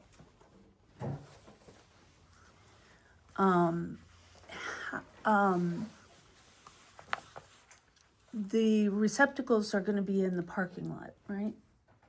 In the parking lot? Along the trailhead where the concrete pad is gonna be placed, yes. If garbage gets thrown into the floodplain, how would that be mitigated over time? The authority is bound by their permit to monitor and maintain the floodplain, and there's an intensive first 5 years of that, and which requires 6 visits for vegetative maintenance, and so that trash would, if they do find trash during those 6 visits a year, then it would be taken out then. And then after that?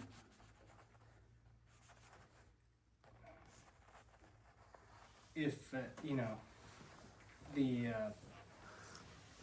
certainly if they see that trash is a huge issue and there's a lot of trash getting into the floodplain, it'll be addressed. Okay. The only other thing, which is really a concern, I live off of Smith Station Road. So this is You live down yes, this way? yes. So this is a pathway I go fairly regularly. And that curve is extremely dangerous. At nighttime, the grade of the road is very, you're going down a hill. And it seems to me, and I've never understood this, that driveway is going to go down, correct? Because it goes down, Yes, right, down to the floodplain. There will right? be a flat area when cars are approaching. If you're leaving the trailhead via the access drive to 116, there will be a flat area that allows a car to stop and look both ways before coming out onto the roadway. But yes, the general slope of the driveway will be down to the floodplain area. Right. So is that going to, do you build that up so that cars coming up to that intersection are, have a good long place?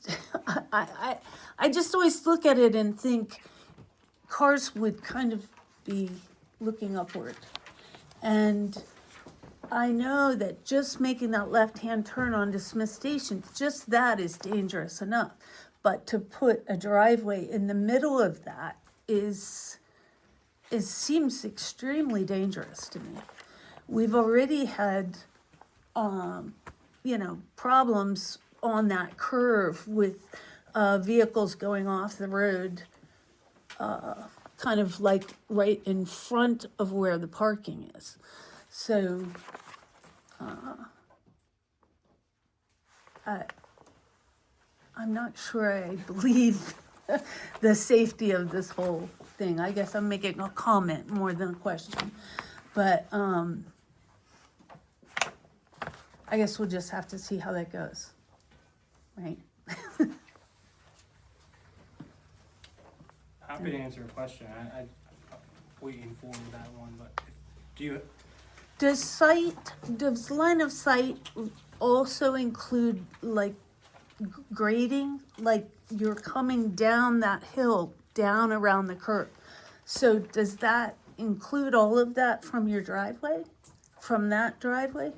So your safe stopping distance does include grade. So if you are it's a calculation that PennDOT provides. If you're traveling uphill, generally, since you are going uphill and you have more friction, your safe stopping distance reduces in length. And if you're going downhill, when you have more momentum and velocity, your safe stopping distance increases in length. But we've done the study and to determine that, and this meets the requirements. I just find that hard to believe. That's my concern. It's already dangerous. That curve is already dangerous. Stopping to turn left onto Smith Station Road. And now you're gonna have cars coming in the middle of that. It's just gonna be a mess. So you have to get a highway occupancy permit, correct, from PennDOT? That's correct, Mr. Chairman. Will PennDOT require a traffic study in order to get a HOP? Not always, no. But they will review application to make sure these concerns are addressed, like any HOP permit that they issue. Okay. Thank you. Okay, other questions for the applicants? Okay, Excuse me, before you move on, then I move the board to admit into evidence the exhibits. Numbers, what? 1 through 8. Board have any reason not to admit the exhibits? Say that again, please. Would you have any reason or concern not to admit the exhibits for your evidence? No, they seem quite informative, so we need it. Fair enough. So I believe, Mr. Chairman, it should be admitted. okay. All right. Other comments for the applicants, anyone? Ed Strasbaugh. You're saying comments, just comments, not questions? You want to clarify that? Well, at this point, if someone has relevant information for the board's consideration, this is your time to speak. Okay. Alls I want to say is, that is a dangerous curve there in the road. I mean, I've lived in the township for 43 years. There's accidents there, sometimes on a weekly basis. You know, if they do this, PennDOT's got to do something to get more signage up there, lower the speed limit, because the speed limit's 45. There are so many people out there that think 45 is the starting limit. And they'll go 55, 60 mile an hour around that curve. That's how they wind up off the road. And that's the only issue that I see with this project. Other than it's gonna take away some hunting. You know, they're telling us now that we can't even hunt in there because it's the county's gonna own it. I mean, I've hunted in there in the past, which I'm getting to the point in my age, hunting's gonna be soon a thing of the past. But the safety issue with the road is my concern. Okay, thank you. That's the only comment I got.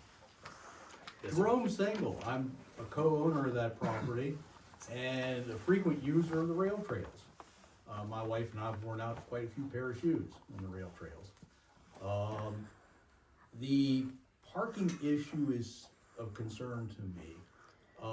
The parking lot at the Borough of Railroad on the Heritage Rail Trail is frequently full. That is often used by carpoolers, as is the one in the Borough of Spring Road. I certainly hope that the Rail Trail Authority does something to address that. Thank you. Okay, I did wanna talk, now, the I'm lighting. sorry, did you say your name again? Mark Hudak. That's right. The lighting, is a huge concern because, you know, I mean, if you have young kids or kids, teenagers, I mean, it's an area that they will go to, just, you know, I have teenagers and so forth. And today we have solar lights, we have all sorts of things that we could provide safety for people that are in there. even walking back from, you get stuck on the trail and you come back late at dark. So people are gonna come back to their cars late because they don't gauge their time right. I think from a safety standpoint, I think we definitely need some lights there, whether they're solar or something like that. And then as far as the variance is concerned, they can meet it. They're saying that they have the available spots to meet the parking requirement, and they will do it in the future. So I'm not sure where any hardship, they have the ability to meet the requirement, and they're able to do that. Why would we grant them a variance to say, well, you don't have to do it now, considering they haven't done a traffic study? We don't know what's going on there. And we talk about 2 acres, but we talk about the rail trail, which is probably 50 acres, and that's what they're accessing. So I'm just really concerned that we're just kind of like allowing a variance when the applicant is saying that they can meet it, and there's no problem meeting that requirement. You want to respond to that, John? Sure. Our goal with this design is to minimize the amount of impact that we have on this parcel, and preserving as much as possible that we can. And so what we've felt that we've reached a balance of what we think is adequate parking and doing as minimal development as possible. What we didn't want to do is come in here and create a 100-space lot and just pave every single section of area that we could outside of the floodplain. To that same effect, we also are recognizing that should this not be enough parking, that we are very much willing to add more parking if that every single 25 space is full all the time. Yeah. How about lighting? The lighting, the authority personally thinks that the lighting would change the characteristic of the neighborhood. This is a very dark area at night. It's rural. The neighbors and folks around this area are used to this area being dark. We don't want to change that, and currently that's why we're not proposing any lighting. If you installed lighting, wouldn't that be a signal that people are invited in after dark? Also true to that point, so Mr. Solicitor, and to that same token, as I mentioned before, we absolutely encourage anyone who sees anyone trespassing there after hours to call Hamilton Regional. If lack of lighting becomes an issue, are you prepared to add lighting? If lack of lighting becomes an issue as to a safety concern, Yes. I would think so. If the township comes to the authority, and residents of the township have a large amount of complaints, I don't think there is a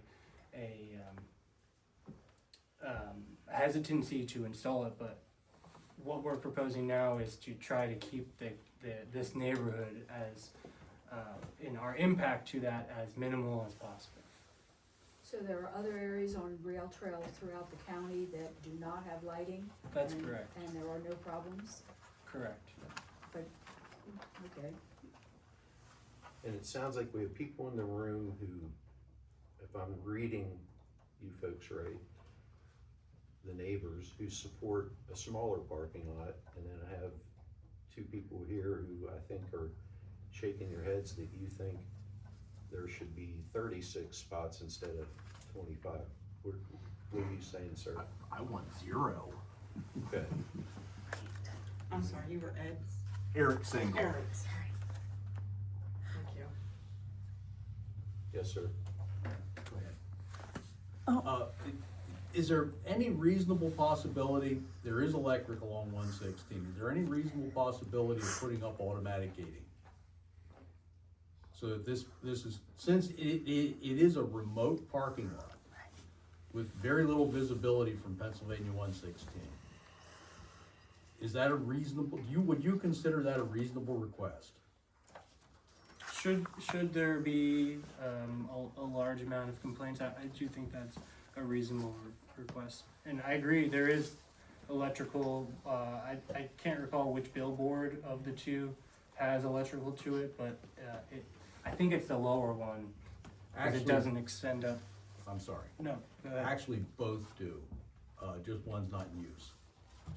Okay.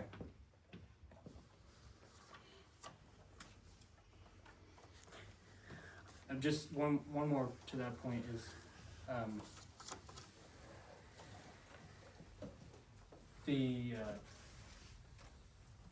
cost, of that gate would need to be, played into, should that ever come to be, and I honestly don't know what that would cost. So down the line, should that be, it would be something the authority needs to figure out how to pay for that.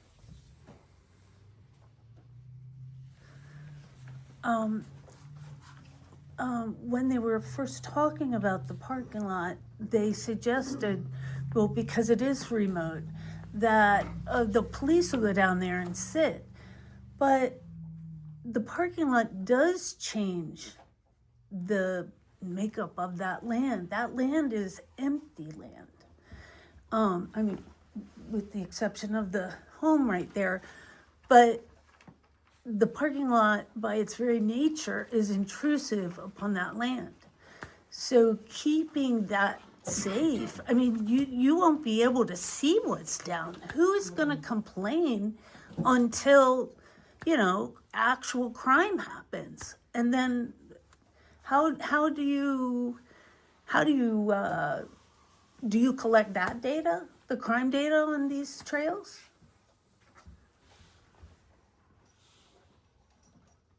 I'll say there's very minimal crime on the trails. The authority's been in the business of rail trails for a very long time, and that is one of the main complaints that they hear when there is a new trail coming in. And what the trail does is it brings people to an area and makes it visible, whereas previously it's overgrown and nobody knows who's down there. Can I just make one other comment?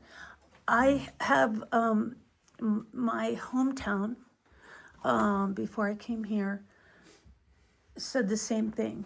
And we had a rail trail come in.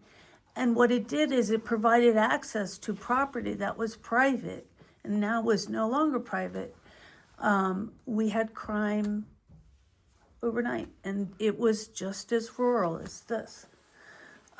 So I'm not completely convinced that, just because it's dark down there, that you're not going to end up with crime. We have crime.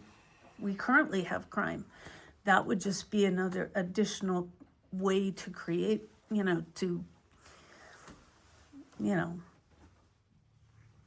don't know. Yeah, I mean, it seems like a little superhighway, right, for these e-bikes. So, Is there any other rail like that is secluded that you know that residents can look at? Anything like taken back there? I don't know the answer to that question. Were you sworn in? No, that's what I was gonna ask, can I make a comment for these people's questions? I'm certainly Raise fine right with hand. it. Do you swear to tell the truth, the whole truth, and nothing but the truth, so be God? Yes, ma'am. My place of employment. I'm sorry, your name? Oh, Mike Ritz. My place of employment, farms and fields near the rail trail parking lot in Jackson Township near their sewer plant. And just an observance and a comment, while we work there at night, I have never witnessed a car besides a Northern New York Regional go in that parking lot, maybe do some paperwork or just a quick turnaround. And that, it's kind of laid out the same way because Hershey Road is a dead end to nowheres. So it almost is kind of similar to this. And it's very close to Spring Grove, and I have not witnessed in many hours of nighttime work in the fields of any anything weird. It's just a comment, an observation I have seen from that location. That's it. Okay, thank you. It might be the smell from the treatment plant. Yeah. You don't really notice that, Keeps people away. but just an observation. All right, anything else? I got a question. Who's gonna monitor if the parking lot's full or not? Who will monitor? Yeah. The How- authority, and as directed by the authority, C.S. Davidson is more than willing to determine that as well for them. And based on experience, I think we find people would be quick to pick up the phone, call the authority and say, hey, I wanna use the trail when your parking lot's full all the time. The authority has a number of volunteers who are assigned certain portions of the trail to inspect, and so they would also be part of that as well. And at what point would you say you would need more spaces? If it's full 5 times, 20 times, 50 times? At what point would you say you would need more spaces if it's full? I don't know that he's able to put a number on that. That's more a question for the owner of the property, the authority itself. And he doesn't have the authority to speak for the rail trail authority as to future decisions. Thank you. Do you park along that? If it's full, do you park along that drive? You go to a place and the park's full, you're just trying to find a spot. Is that what people are gonna do, or what are they gonna do if it's overfull? Just park along the road there? Or is there enough room to do that or not? There is no parking provided along that access track. So it's full, you gotta leave that park area and go to Jacob's Mill. I don't know. Okay. No other comments, we're gonna close the testimony. Do you folks have any further comments or responses to what you've heard here? Do you need closing argument? No. Number 12.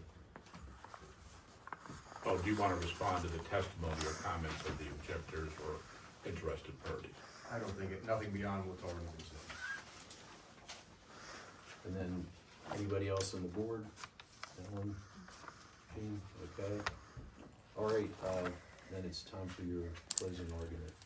I'm willing to waive that and go ahead and get the matter wrapped up. Okay. All right. We're gonna take just a brief recess for an executive session. Maybe before we do that, we take care of that legal notice. Go ahead. Should have done this at the beginning, but just wanted for the record state that this zoning hearing was published in the Evening Sun as required by the municipality's planning code. It was timely published 2 times, once on November 4 and once on November 11. And let's see. Yes, so for the record, the municipality's code requires that the hearing be, public notice of the hearing be made in a newspaper of, local newspaper that has regular publication and circulation, which the Hanover Evening Sun qualifies, and it was in fact published according to the requirements, so just for the record. Okay. Executive session, we'll need about 5 minutes, Okay. so everybody hang Do in. you want to recess to consult with your attorney regarding legal issues in the case? Correct. Okay, so we'll recess to executive session for that purpose. Correct.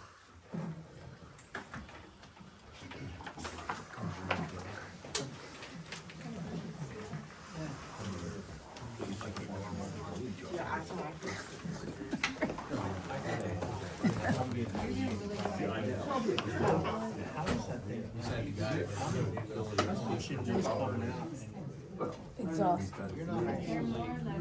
Already or not? You? I think, yeah. Some of us get up 4 o'clock in the morning to go to work. Some go to work now. My L on this side, I don't have it. Talk about letter L. Yeah, talk about Letters that. ending in L. So I can do LOL, which you can see. I hit it too, sorry. So that's an L, HR, and L on this side. I can wiggle that, then you see here, I'm not even using I'm not using this as a keyboard. If I use an S to surround it, job dictionary. So now I'm gonna make that laughing out loud. That's my hardest time. Brian? No, John. How much money? Not laughing out loud. That's not, that's I- 40. so I got a little code. West, 45. Yeah, so like, so when, Eric was talking. Did changes ER. both on So I'll go direction? and global that, then later Interesting. say Eric. I thought of both ways were 45. So, I mean, Have it in there, but I that don't would remember. I'll reduce. global that as Mr. Eric. Whether that's a miss. Or Ed. Huh? Straw. I think I put straws for him. Cause I already had Ed, so then I'll go in and global that, and so. So it's 45 till you get to all the Jacobs Bank, then it goes, knocks down to 40. Yeah, All the way to the other end, when you get past that. I'm reading that So and I when you're realized that traveling. I was just going the first sentence. straws, I'm Coming from York. I'm just trying to get back to 40. Yeah, I go back, that's part of my edit, And it but, doesn't have but my 45 till keyboard, after I Smith can make Station. it do all kinds of stuff, and only when I hit an open Interesting. box, then I can. I type could have it out. sworn there was a. So I can make it go up and Yeah. down on my speed keyboard, monitor I can vehicle. surround it. I could have sworn there was a. You do all kinds of stuff with it. Some of the gas that you know, And then, but I can make it type it, I can just have to change the keyboard. Okay. But if I do No, want I to type it, I put it on the box. could have sworn there was one, if you're traveling east, It's, it says it 40. is But you're really, saying really it says cool. 40. It is. Yes, And I absolutely love it, so. And I envision I've how, never when I seen have to it type ever. reports and stuff, and I Welcome to just. PennDOT. My husband Never was seen here, it. I took about 5 seconds of that, and I said, Carlisle yeah. Avenue at the fairgrounds. Start One side to dictating, West we can be Manchester, done one here side in to the 10 city. minutes, and you City tell me speed make is dinner, I said, you'll be back here for an hour and a Also, half, 2 remember hours, that and this I'm needs doing to dinner be by myself, set by so. Sometimes the contracts that I do, like I will talk into my phone and then email myself and then copy and paste it onto the contracts. I'm like, I do that all the time because That is I super can't easy, see, yeah, but it doesn't always, it doesn't always come up, yeah, like. which is why I still have a job. Yeah, And, trust me, some of mine are like, oh crap, I'll send it and then are like, How much has recordings C.S. and Davison things can be made on Yeah. the this rail trail cannot, because authority? if I made a mistake back How much then, money is in and rail trail construction? I can't, What- I can make a note to myself. Do you know? Do I, you know, I'll just say. Do you have a sense or no? Is that What's No, what's we, written, it's staged, like, I Right. can't- I can go and change it out. We have Right, here's very our deal, you have to reasonable put up with fees, fees. That makes sense. and that And your notes we, or legal documents. of course, we of work course. very, very, Unless very it's hard. his neighbors, money, each one of the You two. can't I'm sure. alter it. They're one of my favorite clients, because it's So something alter it, you're gonna- that I mean, if gets, somebody goes in there and I get messes to with it, use and I get to see people's enjoyment out of it. you know, recordings, I can change that. It has a positive impact. Where do you access Video, the you can trail? change all this stuff. For when I'm doing site visits or just in general? No, I gathered you live near a rail trail that you use. I use many in the area, but, Totally. I was Get so home and I had I live near, frustrated. Barking at that wedding. Oh my God. in Lancaster, near the, Near what? near the Enola Boundary. You know that trail? Yes. And that's a cool trail. And it's a picture. Because usually railroads fall in floodplains or creeks. That trail just blasted through wherever it wanted to. And did not spare an expense to get flat 1% grade, 0.5% grade. That gives, they're gonna spray all over the place. I was waiting for that to happen too, I didn't want that to happen during the No. hearing. I'm too afraid to go over there. That's why I put 22 spots, or 24 spots. You know how we're gonna make this a lot. It is very nice. I'm afraid to stop. I mean, just, I haven't gone over on the other side.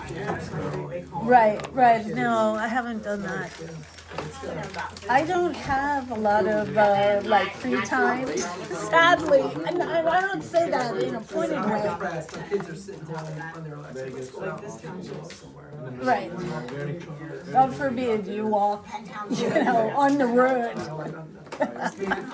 Yeah. There's the public school, the high school. I get back, they send one a year, they might go 2 years without. How does a community take a rail trail out if they are not happy with it? Do you know? But. How does that happen? It doesn't. And then Well, how would it happen? Do you know? What do you mean?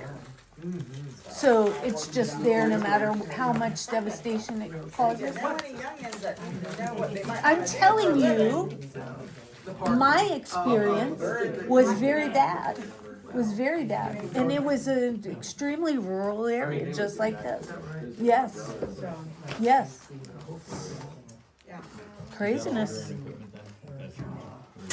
I mean, This is I'm, mine. maybe it's different. I don't know. I don't know, Brian, you know, you come back and it's like, you're twice as tired, so it takes you twice The as rain long. shut down the Monroe. Right, right, right. That's right. Yeah, that's right. It's about no short tram. Yes. Changes about. Yeah. It, like, We I have can plenty touch to the haul when it screen is and it fit, can though. do stuff and it's got, oh, it's just beautiful and it weighs Quick. I can make it up this way so my hands are this way, it's just like this. Oh, yeah. No. Oh, it's I really mean, nice. my boss And handles it's really thin. Jefferson Of course, you know, Yeah. you're a guy Buys it to his land and cars. other farmers' I'm land. talking about this, I go in the car. Or, you know. Very nice. Talk about kitchen. It's beautiful. I'm happy This this here, portion is like, over. oh, not, this It was wasn't not bad, easy. but.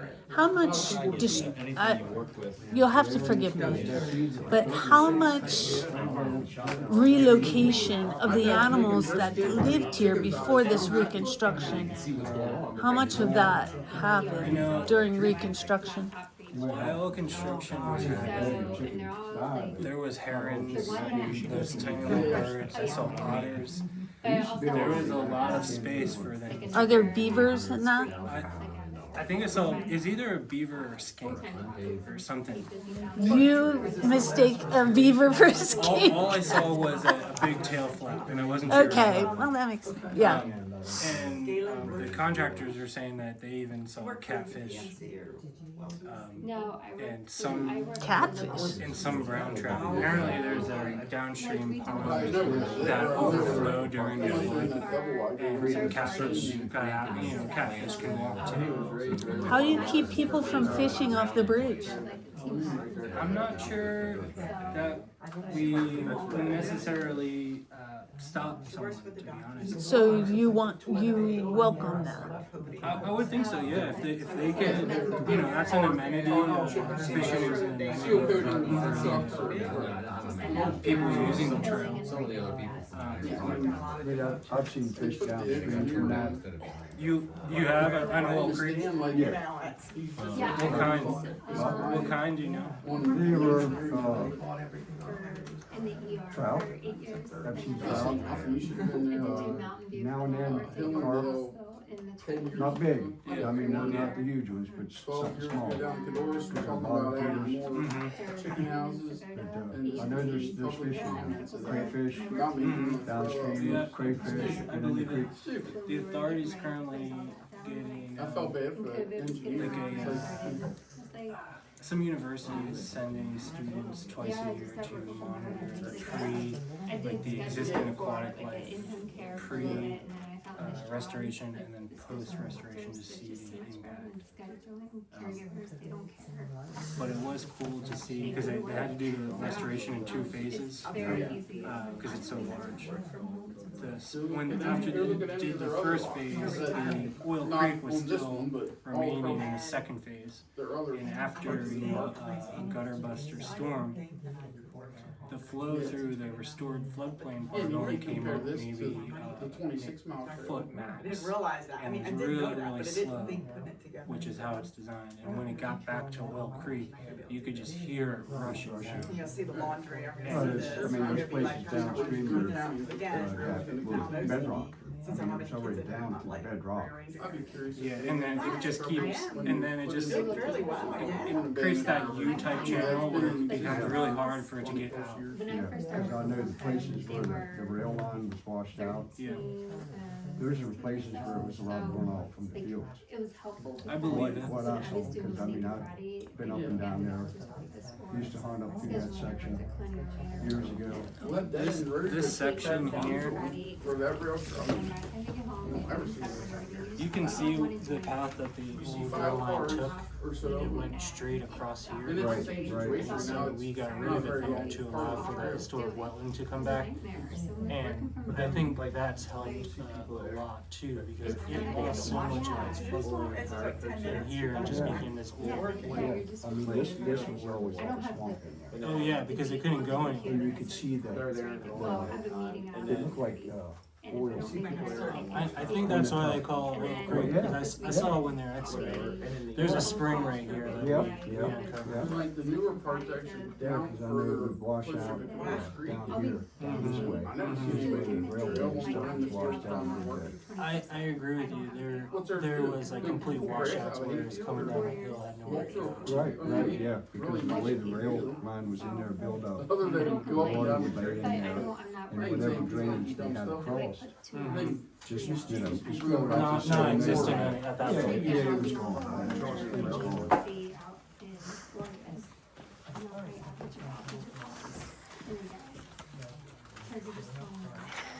Hey, John, I got a question for you. Yeah. Where's gonna be the proposed parking lot to make the smells? So do you know the crossing that still exists? Just past, just outside Megas Mills. It still has a railroad crossing. Yep. It'll be right off of there. So that portion there is where the G and W And the trolley are together. come back together, and then they separate quickly, and then the G and W goes past the market and crossing the creek.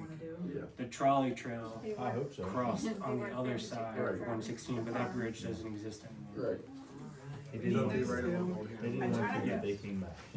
And it's an opportune spot too, because the authority has an MOU with Med Ed, which would also allow us I know, like, I'm like a wider area, because we are constrained in that area where the right of way is only like 30 feet wide of the G&W. It's really slim in there. She breaks the rules. It constantly varies. I think in this area, it's 60 feet wide. And as it approaches Jacob's Mill, it next down to 30 feet wide. And our youngest and her friend, they want a coffee shack. They're gonna start a coffee shack called Babes and Blue. When's that? Hard start. So this, if everything goes well here tonight, this is planned for I just 2026. went like this, and she said, that's not enough. And then, of course, it all depends on funding, because the authority has no revenue source. They don't charge anyone to use the trail, they don't collect taxes. From Jacob's Mill to, ideally, we'll go out to Old Hanover. All the way. Yeah, it's about a mile and a half, mile point They seven. wanna build the shack That would be 2027, and then somewhere close to Kansas 2028 City, so they can get them victims. Old in. Hanover to Old Hanover, Yeah.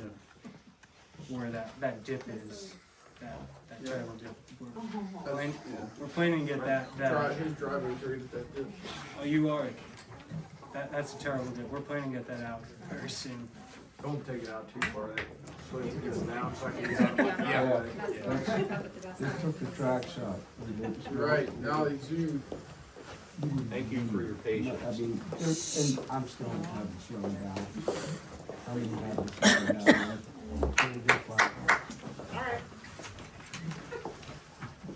Okay, we're going to take action first on the special exception. We thank you for your thorough presentation. We feel that you hit all the points that are required to be discussed and addressed in the ordinance. We share the concern with the need for a gate. There was the issue of lighting, we would hope that, if that becomes an issue, that would be addressed, but there's two sides to that issue, so, anyway, is there any further discussion, Jean or Ellen, No. on the special exception? No special exception. Any further comments from you, Nothing. Solicitor Jay? All right, then I'll open the floor for, a motion on action on the special exception. I'll make a motion to approve the special exception under the condition that there will be a gate installed. And would that gate be, would the condition include that it must be closed at dusk and opened at dawn? Correct. Okay, is there a second? I'll second. Any further discussion? All in favor say aye. Aye. Opposed? So moved. On the subject of the variance, the parking requirement is for a minimum of 3 spaces per acre, which would be 36. You're asking for a variance to have less than that minimum, 25, and the understanding is that if additional parking is required, that you would come back in and add it. So, is there any further discussion from the board on that matter? Being none, is there a motion on that variance? I motion that we approve the variance for the 25 parking spaces rather than 36. Is there a second? I'll make the second motion. Any further discussion? All those in favor say aye. Aye. Opposed? So moved. So you'll receive a letter memorializing that decision, a letter of approval, so. Thank you. Thank you. Okay, any old business anybody has for the zoning board? Travis, I want to mention, do you have on your agenda the discussion regarding the daycare, the accessory daycare limit on the planning commission agenda? Do you say 2 weeks? Yeah, is that on the December agenda? I just want to make sure the Board of Supervisors had directed the planning commission to provide a recommendation on raising. It's not on November. Recommendation for Chris to look into it. I'm sorry? What's the recommendation for Chris to look into it? No, I think it was to get a recommendation from the planning commission on whether or not to increase from 6 to 10. I think Chris did look into it, and I think Chris has information to share with the planning commission, but I mean, Chris does that agenda, I can ask him. We can put it on December's. Yeah. okay. All right. Any new business? All right, we need to set our dates. Do you want to dismiss the applicant and witness that? Sure, I'm sorry. Or You are release them? dismissed. Didn't want to disrupt this evening. Yeah, thank you. Thank you. Thank you. Okay, we need to set our dates for 2026. We've been the last Wednesday of each month at 7 o'clock. Does that require any action or just any motion? Might as well move to approve whatever the proposed dates for 2026, dates and time. All right, I'll move that we continue with the last Wednesday of each month at 7 o'clock. Is there a second? I'll second. All those in favor say aye. Aye. Opposed? So moved. And just for clarification, the meetings would only occur if we actually receive an application that has to be heard. So most likely there'll be some months where there will be no meeting, just Right. because there's no applications received. So Right. once one is received, that's when the board will meet. And I think you advertise it that way, right, Judy? Okay. All right, public comment. Any public comment, anybody? Good job to the zoning board. Thank you, and congratulations, Congratulations. Mr. Lockman. number 9. Working on that commercial daycare. Yes, you are. All right, do I hear a motion to adjourn? I make a motion to adjourn. In a second? Second. Thank you. All in favor, say aye. Aye. So moved. All right, thanks, everybody. Sorry for the long night. Yeah, I didn't know it was gonna be this long. Yeah, Where did we get that? all good Could things have had take these time. glasses lined up by now. I will have to catch up on. No gavel? I was clapped last time when we did that. It's not required. Everybody said, I'm sorry.